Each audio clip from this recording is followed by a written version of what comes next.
اب ذرا اس کو میں کھولنا چاہتا ہوں کہ یہ جان و مال کی قربانی کا مطلب کیا ہے اور اقامت دین کا صحیح تصور کیا ہے۔ یہ بات تو ہمیں سمجھ آ گئی کہ ایک اللہ کا نظام ہے، ایک اللہ کا دین ہے، ایک اللہ کا معاشی سماجی سیاسی نظام ہے،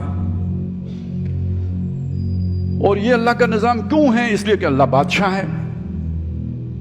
لہو ملک السماوات والارض، آسمان اور زمین کی بادشاہی کس کی ہے؟ اللہ کی۔ للہ ملک السماوات والارض، تبارک الذی بیدہ الملک، بابرکت ہے وہ ذات جس کے ہاتھ میں بادشاہی ہے۔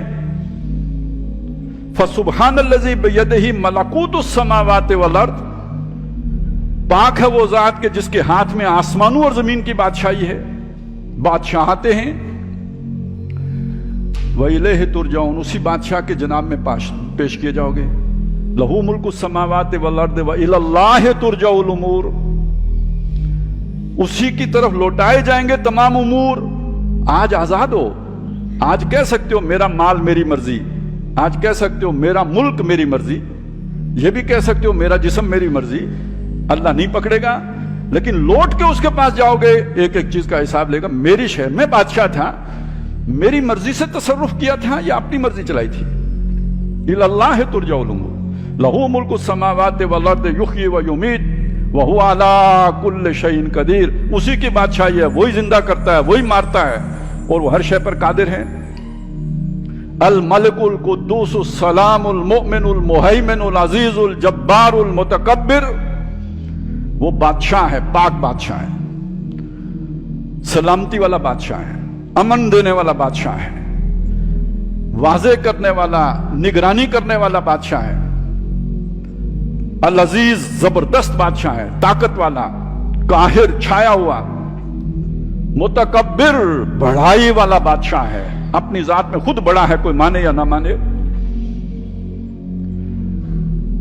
یہ اللہ کا تعارف ہے کہ وہ بادشاہ ہے۔ تو جب آپ نے اللہ کا کلمہ پڑھا ہے تو اس کا مطلب اسے بادشاہ مانا ہے۔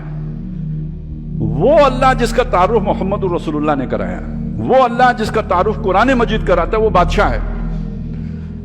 آپ کو اگر یہ سمجھ نہیں آئی تو آپ نے کسی اور اللہ کو مانا ہے، اس اللہ کو نہیں مانا جو محمد رسول اللہ نے پیش کیا ہے، تو وہ بادشاہ ہے۔ اب اگلی بات یوں سمجھ لیجئے،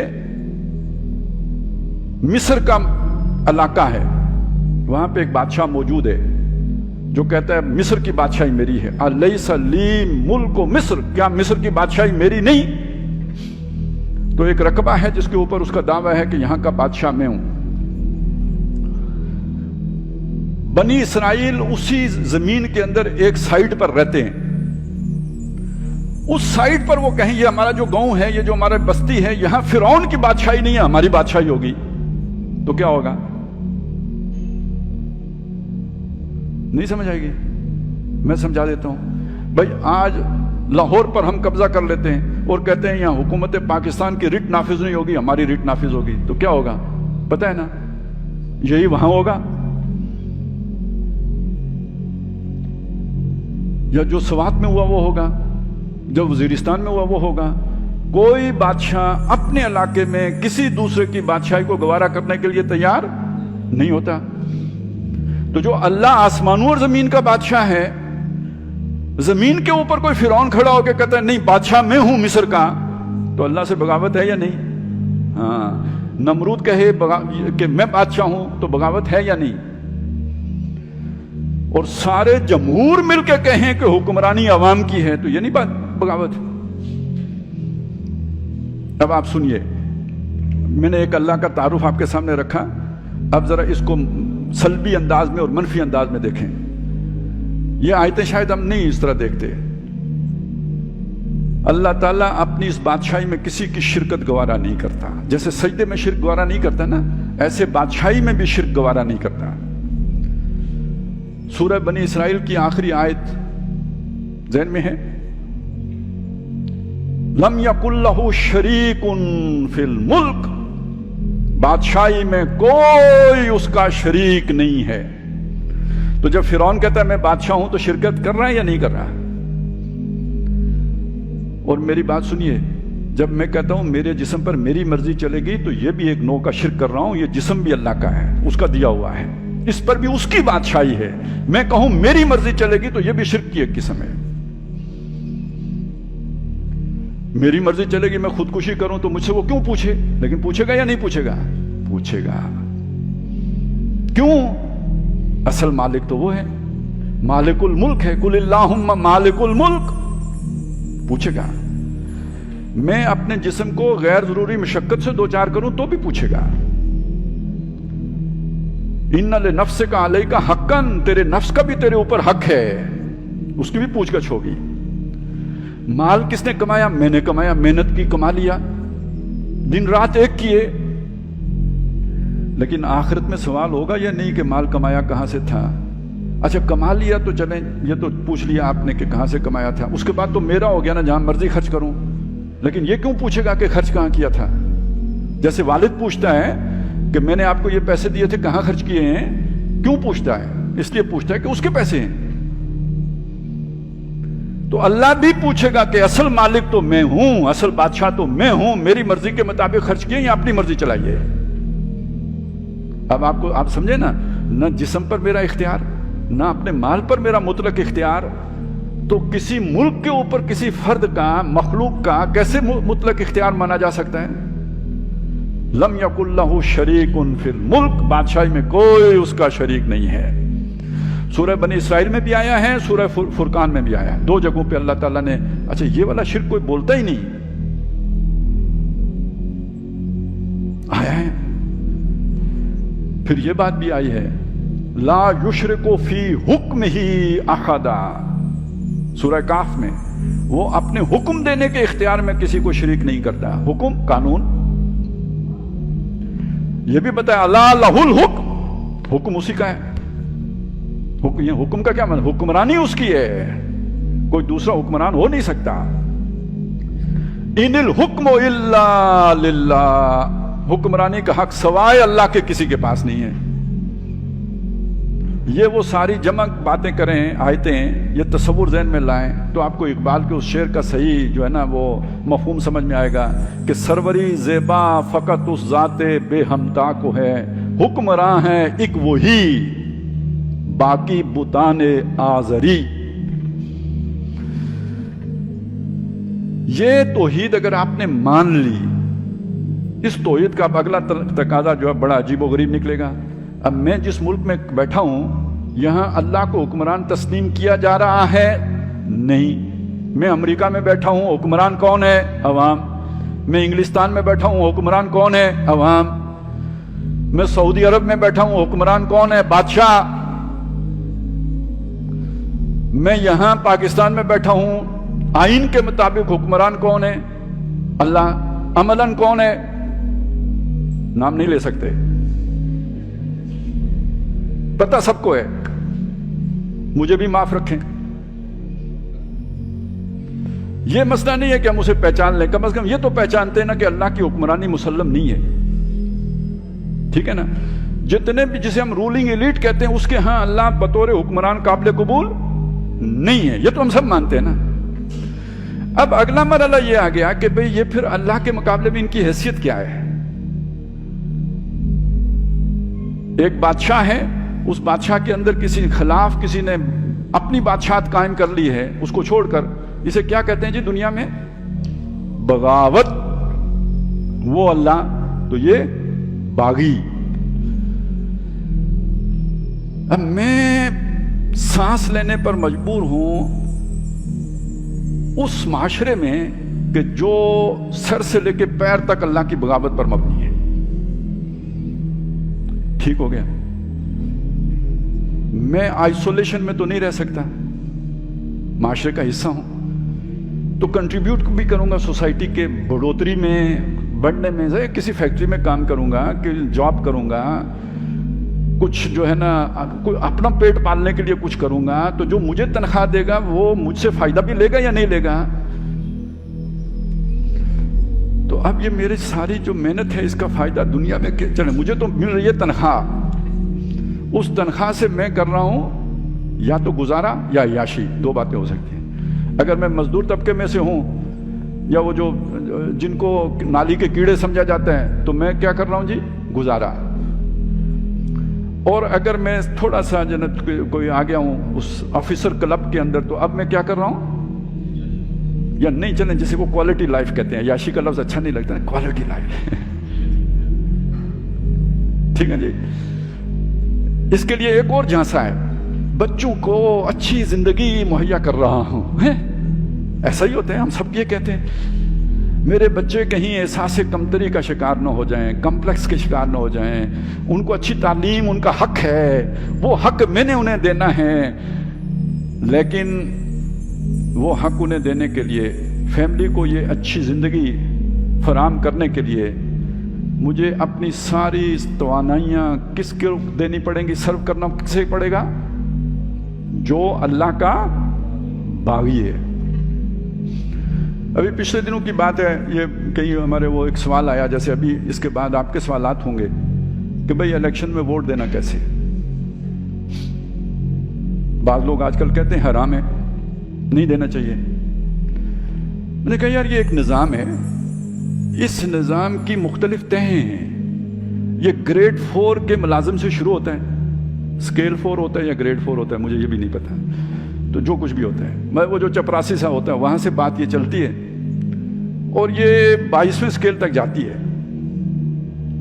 یہ وہ سروسز ہیں جو لازم، جسے آپ کہیں نا گورنمنٹ ملازم رکھ کر یہ سروسز لیتی ہے، اور اس کے آگے پریولیجز دیتی ہے، تنخواہیں دیتی ہے، سہولتیں دیتی ہے.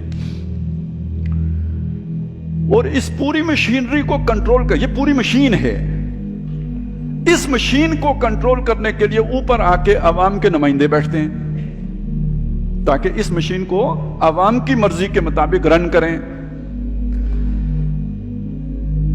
آپ میں سے کبھی کسی نے یہ سوال نہیں ذہن میں لایا کہ یار اس مشین کا کل پرزہ بننا جائز ہے یا نہیں ناجائز ہے؟ اس مشین کو جا کے جو چلائے گا، کہ جہاں کوئی آپ کی تھوڑی بہت مرضی چلے وہاں آپ کہتے ہیں نہیں ہم نہیں جائیں گے. تو پوری مشین کی بات کرنی چاہیے نا. پھر چپراسی بھی نہ برتی ہوں. ٹھیک ہے نا. پھر افسر تو بھرتی ہونے کی گنجائش ہی نہیں رہی نا، پھر چپراسی بھی نہ بھرتی ہوں. اور توحید کا اصل تقاضا تو یہی ہوگا، کیونکہ پورا نظام اللہ کی بغاوت پر مبنی ہے. تو پھر آپ اس نظام کو، اگر آپ اللہ کے وفادار ہو تو اسے کیسے سرو کرو گے؟ اصل مفہوم تو توحید کا یہی بنے گا جی. لیکن یہاں آ کے ایک مسئلہ کھڑا ہو جاتا ہے. مسئلہ یہ کھڑا ہو جاتا ہے کہ پھر کھائیں گے کہاں سے؟ زندہ کیسے رہیں گے؟ بھوکے مر جائیں. اس سے آپ دجالیت کا اندازہ لگائیں کہ جو وہ حدیثوں میں بات آئی ہے کہ تمام وسائل دجال کے قبضے میں ہوں گے، اسے مانیں گے تو آپ کو کھانے کو ملے گا، نہیں تو بھوکے مریں گے. سبحان اللہ الحمدللہ ہی ملے گا. روٹی کی ٹکڑ نہیں مل سکتی. دنیا میں جنت اس کے ہاتھ میں ہے، اس کی خدمت کریں گے تو جنت ملے گی، نہیں کریں گے تو نہیں ملے گی.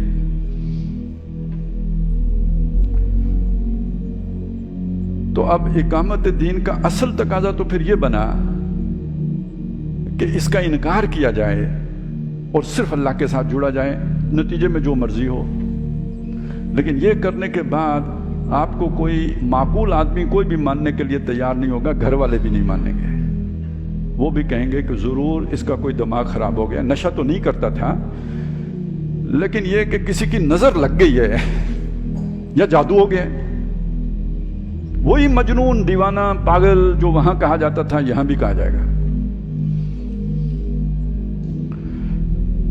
اور یہ جو نتیجہ میں نے آپ کے سامنے رکھا ہے، میں چلیں چند آیتیں قرآن مجید کی آپ کے سامنے رکھ دیتا ہوں تاکہ یہ اچھی طرح ہیمر ہو جائے. آیت الکرسی. آیت الکرسی کے بعد جو اگلی آیت ہے اس میں یہ بات بتائی گئی، لا اکراہ فی الدین، دین میں کوئی جبر نہیں ہے. قد تبین الرشد من الغی، گمراہی میں سے ہدایت واضح ہو چکی ہوئی ہے. اب پتہ لگ گیا نا، ہمارے سامنے بھی آ گیا توحید کا تقاضا کیا ہے اور طاغوت کیا ہے. فمن یکفر بالطاغوت ویؤمن باللہ، تو جو طاغوت کا کفر کر کے ہی اللہ پر ایمان لائے گا.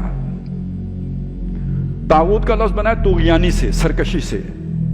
ایک سرکشی فرد کی ہوتی ہے اپنی ذات کی حد تک، اپنی من مرضی زندگی بسر کرنا، یہ شخص آپ اسے فاجر کہہ سکتے ہیں، فاسق کہہ سکتے ہیں، معتد کہہ سکتے ہیں، یہ طاغوت نہیں ہے۔ طاغوت وہ ہے کہ جو اپنی مرضی دوسروں کے اوپر مسلط بھی کرے، بالجبر انہیں اپنی مرضی پر چلائے، کہے میری رٹ ہے اس پر عمل کرو، میرا حکم ہے اس کو مانو، آپ اللہ کی طرف نہیں جا سکتے، میرے حکم کی طرف آؤ، یہ طاغوت ہے۔ شیطان بھی اسی لیے طاغوت ہے، نمرود بھی اسی لیے طاغوت تھا، فرعون بھی اسی لیے طاغوت تھا۔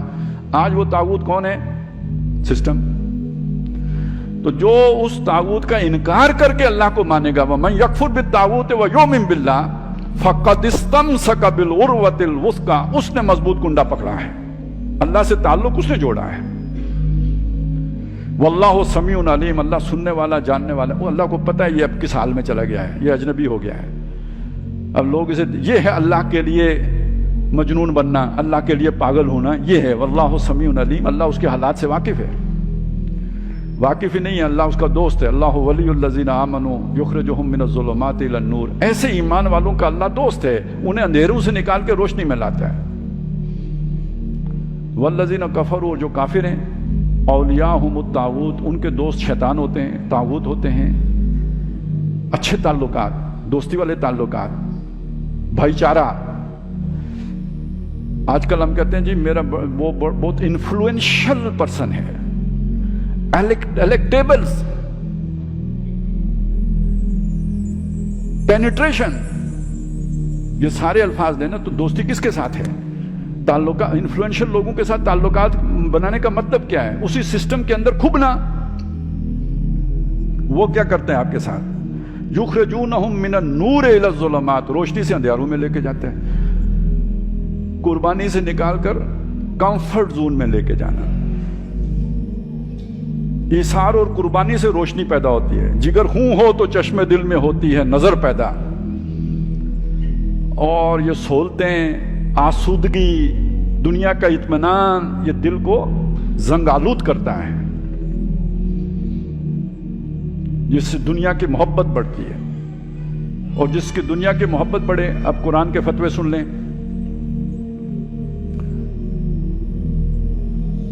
اللہ کے رسول اور اللہ کی راہ میں جہاد، یہی محنت، سٹرگل، قربانی، ایثار، سب کچھ چھوڑ دینا، رشتے ناتے چھوڑ دینا، تعلقات توڑ دینا، اپنی جان قربان کر دینا، یہ جہاد ہے۔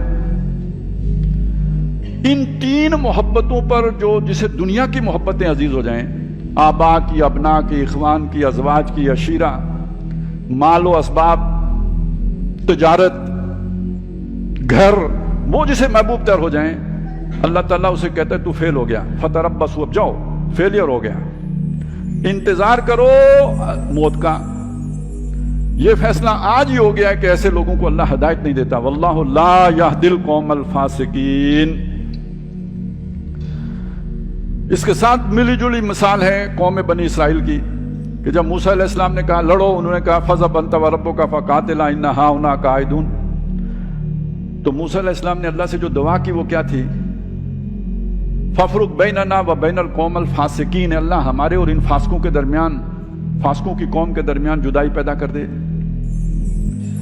اللہ نے جواب میں یہ نہیں کہا کہ یہ مسلمان ہیں، اللہ نے کہا فَلَا تَعْسَ عَلَى الْقَوْمِ الْفَاسِقِينَ، ان فاسقوں کی قوم کا افسوس نہ کر۔ یہ ہے زیغ جو دل میں پیدا ہوتا ہے، فَلَمَّا زَاغُوا أَزَاغَ اللَّهُ قُلُوبَهُمْ، جب وہ ٹیڑے ہو گئے اللہ نے ان کے دل ٹیڑے کر دیے۔ واللہ لا یہدی القوم الفاسقین، یہ دل کا فسق ہے، ظاہر نہیں ہوگا، اندر کا فسق ہے۔ اس فسق سے پناہ مانگتے ہیں اہل ایمان، ربنا لا تزغ قلوبنا بعد اذ ہدیتنا، اے ہمارے رب ہمارے دلوں کو کج نہ کر دیجیے بعد اس کے کہ تو نے ہمیں ہدایت دے دی۔ یہ محبتوں کا فسق ہے، اللہ کی محبت، رسول کی محبت، اللہ کے لیے قربانی دینے کی محبت، مقابلے میں یہ دنیا کی محبتیں جنہیں قربان کرنا تھا، تو امتحان تو یہی ہے، نہیں قربان کیا تو فسق ہو گیا، لیکن دنیا کو تو نہیں پتہ چلا کہ آپ کیا ہیں، تو آزمائش آتی ہے، تو مصیبت آتی ہے، کفر کا غلبہ ہوتا ہے، حالات مشکل سامنے آتے ہیں، تو جو دل میں ہوتا ہے وہ زبان پہ آ جاتا ہے، پھر سب کو پتہ لگ جاتا ہے کہ یہ بندہ جو اوپر سے بڑا نیک بنا ہوا تھا اندر سے کیا تھا۔ قرآن مجید کے بیانیے کو سامنے رکھیں تو فقیر بن کے رہنا پڑے گا یا نہیں؟ درویش بن کے رہنا پڑے گا یا نہیں؟ فطوبیٰ للغرباء کی سمجھ آ رہی ہے نا؟ یہ وہ سنت ہے جو مر گئی ہوئی ہے۔ تو پہلی بات یہ سمجھ لیجئے، جس میں ہمت ہے تو قرآن اس سے مطالبہ تو یہی کرے گا۔ اب کیریئر کی فکر نہ کرو، کیریئر کہاں بنا رہے ہو؟ باطل نظام کو سپورٹ کرنے کے لیے۔ کاروبار کی فکر نہ کرو، معیشت کس کی مضبوط کر رہے ہو؟ باطل نظام کی مضبوط کر رہے ہو۔ اللہ کے دشمنوں کو سرو کر رہے ہو۔ لِمَ تَقُولُونَ مَا لَا تَفْعَلُونَ، پھر اسلام کا نام کیوں لیتے ہو؟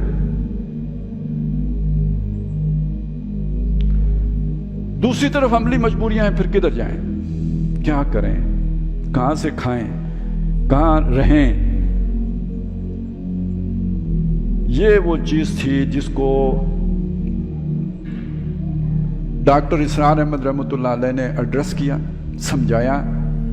بعد میں لوگوں نے کہا کہ یہ ڈاکٹر صاحب کا جوش خطابت ہے۔ میں نے اس لیے ذرا تھوڑا ساری بیک گراؤنڈ آپ کے سامنے رکھ دی۔ یہ جوش خطابت نہیں ہے، یہ عین قرآن مجید کا نیریٹو ہے۔ تو آپ نے پھر وہاں پہ ڈاکٹر صاحب نے اس چیز کو ایک طریقے سے سمجھایا کہ انہوں نے کہا دیکھو، قرآن مجید نے آپ کے سامنے ایک صورت رکھی ہے کہ جب آپ مجبور ہو جائیں تو حرام بھی کھا سکتے ہیں۔ انما حرم علیکم المیتۃ والدم ولحم الخنزیر وما اہل بہ لغیر اللہ فمن اضطر غیر باغ ولا عاد فلا اثم علیہ۔ خنزیر کا گوشت حرام ہے، مردار حرام ہے، یہ چیزیں جو حرام اللہ نے کی ہیں، جو اللہ کے علاوہ کسی کے نام پر ذبح کیا گیا ہو وہ بھی حرام ہے۔ یہ کھانا ممنوع ہے، نہیں کھانا ہے۔ لیکن اگر مجبور ہو جاؤ، مرنے لگو، کوئی اور حلال میسر نہ ہو تو اس میں سے کھا سکتے ہو۔ لیکن شرطیں دو ہیں۔ کیا شرطیں ہیں؟ غیر باغن ولا عادن، باغی نہ ہو، حد سے نکلنے والا نہ ہو، یعنی ان چیزوں کو کھاتے ہوئے مزے نہ لے۔ مزے لیے تو اب یہ ایک بغاوت کی صورت بن گئی۔ انجوائے نہ کرو، یہ نہ سمجھو کہ یہ جو بڑی میں نے کامیابی حاصل کر لی، یار بڑا ٹیسٹی ڈش تیار ہوئی ہے خنزیر کے گوشت کی۔ اور نمبر دو، پیٹ بھر کے نہ کھاؤ۔ پیٹ بھر کے کھایا تو تعدی ہو جائے گی، پیٹ بھر کے کھایا تو سرکشی ہو جائے گی، پیٹ بھر کے کھایا تو اللہ کے حکم کی خلاف ورزی ہو جائے گی۔ اتنا سا کھاؤ کہ بس جسم و جان کا تعلق برقرار رہے۔ اچھا، کھا کے کیا کرو؟ کلولہ کرو کہ شام کو پھر یہی کھانا ہے، یہ بھی عادت ہو گئی۔ وہ جو توانائی ملی ہے زور لگاؤ تاکہ حلال تک پہنچ جاؤ۔ کم از کم شام کو یہ حرام نہ کھانا پڑے، اور شام کو نہ ملے تو پھر کھا لو۔ سمجھ آ گئی نا بات کی؟ اب آ جائیں اس کو اپلائی کریں اس نظام کے اوپر۔ دنیا میں کہیں کوئی ایک انچ زمین اگر موجود ہو جہاں اللہ کا نظام قائم ہو، اور اگر قائم ہو وہ وہاں پر ہجرت کرنے کی اجازت بھی دیتے ہوں تو چلیں ٹھیک ہے، وہاں ہجرت کر جائیں۔ لیکن اگر اجازت نہ دیتے ہوں یا قائم ہی نہ ہو تو پھر ادھر ہی رہنے پر آپ مجبور ہوں گے جہاں پر ہیں۔ تو کم از کم ایک چیز تو یہ تو دیکھیں کہ اصولی طور پر زیادہ کہاں ہے، کم کہاں ہے؟ بغاوت اللہ کے خلاف زیادہ بغاوت کہاں ہے، کم بغاوت کہاں ہے؟ تو زیادہ بغاوت کہاں نظر آئے گی؟ جہاں اللہ کو کوئی پوچھتا ہی نہیں، مغربی ممالک۔ اور یہاں پہ جو مسلمان ممالک ہیں وہاں کچھ نہ کچھ تو چلیں، آپ خدا کا واسطہ تو دے سکتے ہیں نا۔ ٹھیک ہو گیا؟ تو اب اس کا تقاضا کیا ہے؟ جیسی تیسی بھی زندگی، اوکھی سوکھی جیسی بھی، کوالٹی شوالٹی کو چھوڑیں۔ اب کدھر کوالٹی یا ادھر ہے یا کوالٹی ادھر ہے؟ آپ کو جنت کی کوالٹی چاہیے تو اس کوالٹی کی قربانی دینی پڑے گی نا، اس کے بغیر نہیں ملے گی۔ نہیں تو محبت ادھر سے زیادہ ہو گئی ہے نا۔ تو کوالٹی کے چکر میں نکلیں، اور اس چکر سے نکلیں پتہ نہیں ملک کا مستقبل کیا ہے، یہ طے کر لیں کہ آپ نے ویسٹ میں جا کے تو نہیں آباد ہونا ہے،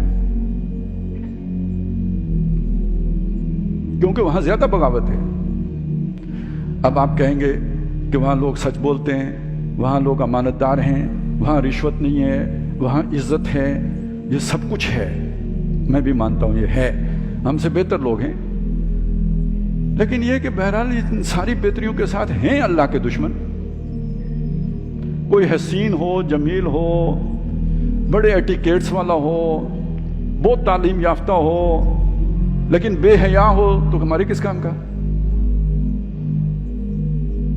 تو وہ ساری خوبیاں اپنی جگہ پہ، یہ سنائی جھوٹے نگوں کی جو ہے وہ رضا کاری ہو جائے گی اگر اس کی موٹیویٹنگ فورس اللہ کی رضا اور آخرت پر ایمان نہیں ہے. تو وہ کوئی اور ہی چکر ہے. چلیں وہ ایک علیحدہ معاملہ، اسے بعد میں دیکھ لیں گے. ایک بات یہ طے ہو گئی. دوسرا یہ ہوتا ہے اپنے آپ کو دھوکہ، سیلف ڈسیپشن. عزت کا اتنا مسئلہ نہیں ہوتا ہے. اصل مسئلہ یہ ہوتا ہے کہ وہاں کی جو انجوائمنٹ ہے اور جس طرح کی وہاں کی زندگی ہے وہ یہاں میسر نہیں. تو آپ اگر پروفیشنل ہیں تو پھر ظاہر ہے وہ آپ انجوائے کرنا چاہتے ہیں، جنت میں رہنا چاہتے ہیں. نظر کو خیرہ کرتی ہے چمک تہذیب حاضر کی، اور وہ دیکھیں گھر خدا کا، ہم خدا کی شان دیکھیں گے. تو ایک اس کے پیچھے یہ جذبہ بھی ہوتا ہے. اس کا ذکر بندہ نہیں کرتا. تو یہ تو پہلے تو اس پہ تو لگ گیا نا کراس. اس کے بعد مسلمان ملکوں میں دیکھیں گے، اب کسی کا کیا نام لینا. بہرحال ایک ملک ایسا تو ہے نا کہ جس نے اپنے آئین میں یہ بات طے کر کے رکھی ہوئی ہے کہ یہاں کوئی قانون قرآن و سنت کے خلاف نہیں بنے گا. اب اس پر جو بھی قبضہ گروپ ہے اس کو چھوڑیں. آئینی طور پر تو یہ بات مسلمہ ہے. یہ ایک بالکل ایسی ہی بات ہے کہ میں ہوں، کلمہ پڑھتا ہوں لیکن گناہ بھی کرتا ہوں. تو ابھی کوئی مولوی صاحب ایسے نہیں پیدا ہوئے جو مجھے کافر کہہ سکیں. کہیں گے گناہ گار مسلمان ہیں. تو ویسے ہم جو 25 کروڑ ہیں سارے ایسے ہی نہیں ہیں، کلمہ گو ہیں، لیکن یہ کہ کوئی کرتوت چھوڑنے کے لیے بھی تیار نہیں ہے. تو ہمارا ملک بھی ایسا ہی ہے. تمام دنیا کے ملکوں میں واحد ملک ہے جو کلمہ گو ملک ہے کہ یہاں کوئی قانون قرآن و سنت کے خلاف نہیں بنے گا. تو اس اعتبار سے تمام دنیا کے ممالک میں سے سب سے یہ خوش نصیبی ہے کہ ہمیں یہاں آ کے ہجرت کر کے نہیں رہنا پڑے گا. ہم پیدا ہی یہاں ہوئے ہیں، پیدائشی شہری ہیں. دوسری بات، عملاً معاملہ کیا ہے؟ کوئی فرق نہیں ہے ادھر کا اور ادھر کا. یہ تو صرف نظری بات ہے نا، علمی بات. عملی طور پر کوئی فرق نہیں ہے ادھر کو ادھر کو. تو پھر ایک کام یہ کریں کہ اپنے لیے ضروریات زندگی کم ترین لیول پر جو زندگی گزارنے کے تقاضے ہو سکتے ہیں. دیکھیے اس میں بھی مختلف لوگوں کے مختلف ہوں گے. ایک آدمی کسی کھاتے پیتے گھرانے کا ہے تو اسے آپ وہ مزدور کی سطح پہ لے کے آئیں گے تو وہ کولیپس کر جائے گی فیملی، وہ نہیں چل سکتا. اپنا جو لیونگ سٹینڈرڈ پہلے سے ہے اس میں جو منیمائز آپ کر سکتے ہیں، کم سے کم جس سطح پر لا سکتے ہیں آپ اپنے کو اور اپنے گھر والوں کو، اس سطح پہ اپنا طرز زندگی لے کے آئیں.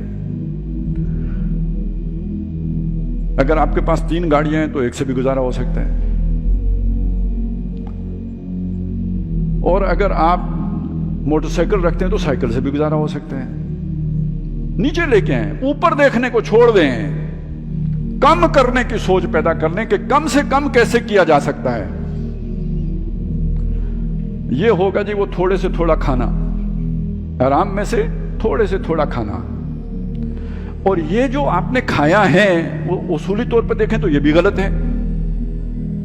اب اس کا کفارہ ادا کرنا ہے. کفارہ کیا ہے کہ جو آپ نے وقت بچایا، ظاہر ہے کوالٹی لائف کے لیے آپ کو وقت لگانا پڑتا، زیادہ محنت کرنی پڑتی، 15 گھنٹے کام کرنا پڑتا. آپ نے وقت بچا کے 6 گھنٹے کام کیا یا 7 گھنٹے کام کیا، باقی جو وقت بچا اس کو اس نظام کو تبدیل کرنے کی محنت و جد و جہد میں لگائیں تو یہ اس غلطی کا کفارہ بن جائے گا.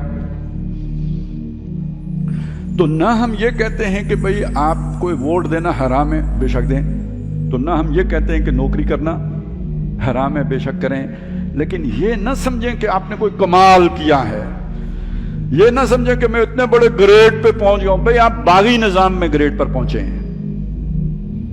یہ کوئی فخر کرنے کی بات نہیں ہے، یہ قابل افسوس بات ہے. اس نظام میں پھل کر پھول کر پھیل کر فخر کرنے کی بات نہیں ہے، افسوس کرنے کی بات ہے. بس اتنی سی ساری بات ہو تو توحید کا کم از کم تقاضا تو پورا ہوگا. اور جو اس میں کوئی کمائی کی ہے تو اس کا بیشتر حصہ اللہ کے دین میں لگائیں، اپنی جو توانائیاں ہیں زیادہ سے زیادہ اللہ کے دین کی اقامت کے لیے لگائیں، تو اللہ تعالیٰ اس معذرت کو قبول کر لے۔ اللہ اب جینے کے لیے تو میں نے اتنا کچھ تو کیا، غلط لوگوں کو سپورٹ کیا یا غلط نظام کو سپورٹ کیا، لیکن میں نے کوشش یہ کی کہ تیرا دین غالب ہو جائے، میں نے کوشش یہ کی کہ تیرا آرڈر مان لیا جائے، میں نے کوشش یہ کی کہ تیری بادشاہت قائم ہو جائے۔ یہ جد و جہد میں حتی الوسع اپنے بس پڑتے پوری کی پوری کرتا رہا۔ اب اللہ تعالیٰ دیکھے گا نا، وَحُصِّلَ مَا فِي الصُّدُورِ، حاصل کر لیا جائے گا جو سینوں میں ہے۔ یوم تبلی السرائر، جس دن راز کھولے جائیں گے، لوگوں کو نہیں پتا، آپ کو میرا نہیں پتا، مجھے آپ کا نہیں پتا، لیکن اللہ کو پتا ہے کہ یہ آپ نے اللہ کی رضا کے لیے کیا یا یہ کہ دکھاوے کے لیے کیا۔ جب یہ کھلے گا تو جن لوگوں نے خالص اللہ کے لیے محنت کی ہوگی ان کی وہ معذرت قبول کر لی جائے گی کہ ٹھیک ہے، آپ نے غلط ماحول میں آنکھ کھولی تھی، لیکن آپ نے اس غلط ماحول کو قبول نہیں کیا، غلط معاشرے کے فائدے آپ نے نہیں اٹھائے، منیمم پہ گزارا کر کے زیادہ سے زیادہ آپ نے دین کو قائم کرنے کی جدوجہد کی، تو میں آپ کی اس محنت کے صدقے اس جو بھی آپ نے اس نظام سے استفادہ کیا اسے کفارہ بناتا ہوں اور آپ کی معذرت قبول کرتا ہوں۔ یہ صورت بنے گی، معذرت قبول کرنے کی صورت بنے گی۔ سورہ اعراف میں مچھلی والوں کا ذکر آتا ہے جنہوں نے ہفتے کے دن مچھلی پکڑی تھی، تو ان کو اللہ تعالیٰ نے عذاب کی لپیٹ میں لے لیا۔ بچایا کس کو؟ جنہوں نے انہیں روکا تھا۔ ان روکنے والوں کو بعض لوگوں نے کہا کیوں روکتے ہو، یہ تو باز نہیں آئیں گے، تو انہوں نے کہا معذرتاً الی ربکم، تاکہ تمہارے رب کے حضور اپنی معذرت پیش کر سکیں کہ ہم نے کوشش کی ہے۔ یہ کوشش کرنے والے بن جائیں تاکہ کم از کم اپنے رب کے حضور جا کر دین قائم ہوتا ہے یا نہیں ہوتا اپنی معذرت پیش کی جا سکے۔ تو یہ ایک سوال ہمیشہ اٹھتا رہا ہے کہ جب ہم اقامت دین کی بات کرتے ہیں تو اصل میں جب تک آپ نظام کے ساتھ یہ والا نقطہ نظر نہیں رکھتے، سوچ نہیں رکھتے، زاویہ نظر نہیں رکھتے، آپ اقامت دین کے تصور سے واقف ہی نہیں ہیں۔ آپ کو پتہ ہی نہیں ہے کہ اقامت دین کسے کہتے ہیں۔ اقامت دین کا مطلب ہے اللہ کی بادشاہی قائم کرنا، اور اللہ کی بادشاہی قائم کرنے کا مطلب ہے غیر اللہ کی بادشاہی کو دل سے ہرگز قبول نہ کرنا، اور اس میں اگر رہنا پڑے تو انڈر پروٹیسٹ رہنا، اور انڈر پروٹیسٹ رہنے کا مطلب یہ ہے کہ اس میں پھلنا پھولنا پھیلنا نہیں ہے۔ اگر پھل رہے ہیں، پھول رہے ہیں، پھیل رہے ہیں تو اس کا مطلب ہے انڈر پروٹیسٹ نہیں ہے، خوشی خوشی رہ رہے ہیں، ہنسی خوشی رہ رہے ہیں، خوش باش ہیں۔ یہ پہلا تقاضا ہے اقامت دین کا۔ اب یہ جب اتنا شدید تقاضا سامنے آتا ہے تو پھر نوجوان متاثر ہوتا ہے کہ جی ہم پھر کیا کریں، اپنا کیریئر نہ بنائیں، پڑھائی نہ کریں، تو ظاہر ہے یہ اگر ہم کریں گے تو پھر بالکل ہی نکھٹو رہ جائیں گے، کل ہماری کوئی بات بھی نہیں سنے گا۔ تو ہم پڑھیں بھی اس نظر سے پڑھیں کہ چلے میرے پاس ایک ڈگری ہوگی تو میری بات کے اندر اگر وزن پیدا ہو جائے گا تو وہ مجھے ڈگری حاصل کرنی چاہیے۔ اب ایک دین کی تعلیم ہے، ایک دنیا کی تعلیم ہے۔ نیت بدلنے سے دونوں تعلیموں کا اجر بدل جاتا ہے۔ فی نفس ہی کوئی تعلیم اپنی جگہ پہ اگر اس نیت سے حاصل کی گئی ہو کہ دنیا بناؤں گا تو دین کی تعلیم بھی تباہی ہے، اور اگر دنیا کی تعلیم بھی اس لیے حاصل کی جا رہی ہے کہ اس کے ذریعے سے دین کی خدمت کرنے کے قابل بنوں گا تو یہ بھی بابرکت ہے۔ من جاءہ الموت وہو یطلب العلم لیحیی بہ الاسلام، جسے موت آئی وہ طالب علم تھا کہ اس علم کے ذریعے سے اسلام کو زندہ کرے گا۔ فبینہ وبین النبیین درجۃ واحدۃ فی الجنہ، ابھی اس نے محنت تو کی نہیں تھی لیکن صرف نیت یہ رکھی ہوئی تھی، تو جنت میں اس کے اور نبیوں کے درمیان ایک درجے کا فرق ہوگا۔ تو تعلیم اس غرض سے حاصل نہ کریں کہ آپ کوئی دنیا میں پھیلیں گے پھولیں گے، تعلیم اس لیے حاصل کریں کہ آپ اس قابل بنیں کہ اپنے پیشہ ور بھائیوں کو دین کی دعوت بہتر طور پر پیش کر سکیں۔ تو یہ تعلیم آپ کے لیے خیر و برکت کا باعث ہوگی، اور یہ بھی کہ چلیں اس کا یہ ایک تھوڑا سا حصہ استعمال کر کے وہ جو بھی آپ کا پروفیشن ہے تو اپنی دار روٹی کا بندوبست بھی کر لیں گے، جو ضروری ہے، جتنا جس کے بغیر گزارا نہیں ہے، تو یہ خیر و برکت کا باعث بن جائے گا۔ تو اس وقت میرے سامنے اصل میں یہی سوال تھا کہ اقامت دین کی جدوجہد کے ساتھ ہم اپنی یہ جو دنیا کی ضرورتیں ہیں ان کو بیلنس کیسے کریں۔ میں نے کوشش کی ہے کہ یہ بات اس میں کوئی لگی لپٹی رکھے بغیر اور کوئی معذرت خانہ انداز اختیار کیے بغیر جو صحیح نقطہ نظر بنتا ہے، جو سمجھ میں آتا ہے، وہ آپ کے سامنے پیش کر دیا جائے۔